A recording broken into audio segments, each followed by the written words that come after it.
He needs to be affectionately of course, held. The transition from that to the point where one, as he gets older, begins to think about the source of the meeting of that need, emerges as the image that is interposed between the sense of danger and the immediate action. So, if I'm understanding you correctly, there's a deflection here from the radical purity of act. That's right, sir. And I've done that myself. I have done that myself. It isn't because of anything that I was told that actually coerced me to do it, even though what you say is true. We are continually invited. It's a kind of siren-like call that comes to us throughout the entire culture, in all cultures, to start that stuff. So that's what I want to get at. Why is it that we accept authority? In the democratic world, politically, we shun any dictator. Mm-hmm. But yet, religiously, they're all dictators.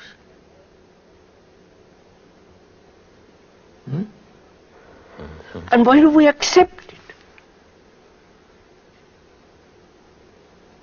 Why do I accept the priest as an intermediary to something which he says he knows? And so it shows, sir, we stop reasoning. Politically we reason. We see how important it is to be free. Free speech, free, everything free, as much as possible. We never think freedom is necessary here. Spiritually, we don't feel the necessity of freedom. And therefore we accept it. Any Tom, Dick and Harry is horrifying.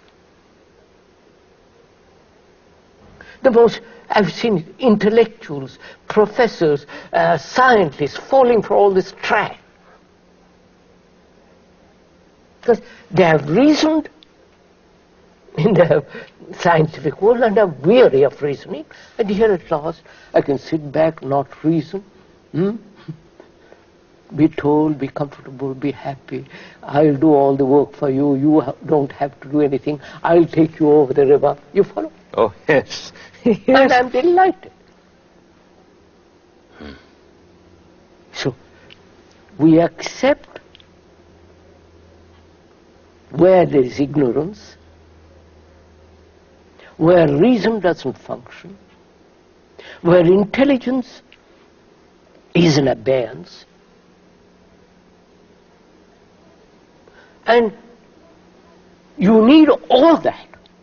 Freedom, intelligence, reasoning, with regard to real spiritual matters.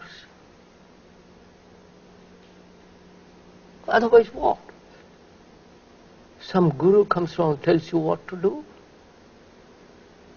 and you repeat what he does. You follow how destructive it is? How degenerate it is, that's what's happening.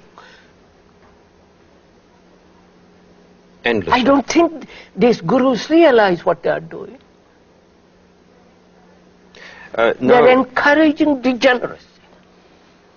Well, they represent they are a chain of the same. Exactly. So can we, so this brings up a very important question. Can we educate, can there be an education in which there is no authority whatsoever?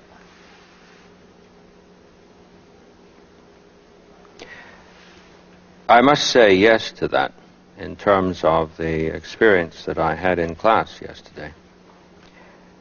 it was a tremendous shock to the students when they suspended their disbelief for a moment, just to see whether I meant it when I said, now we must do this together. Not you're doing what I say to do. Do it to walk together. We will do this together. Share it together. Right. You will question, and I will question, and we'll try to grasp as we go along without trying. And I went into the business about, let's not have this shoddy little thing trying. Quite right. That took a little while. That increased the shock, because the students who have been, to their own great satisfaction, what you'd call devoted, Yes. those who do their work, who make effort, are suddenly finding out that this man has come into the room and he's giving trying a bad press. This does seem to turn the thing completely upside down. But they showed courage in the sense that they gave it Quite. a little attention before beginning the true act of attention. That's why I was using courage there, because it's a preliminary to that. I've quite followed you when you have raised the question about the relation of courage to the pure act of attention. It seems to me that that's not where it belongs. No. But they did get it up for this preliminary step. But then we ran into this what I think I called in an earlier conversation dropping a stitch, where they really saw this abyss. They were alert enough to stand over the precipice, and that caused them to freeze. And it's that moment that seems to me absolutely decisive. Yes. That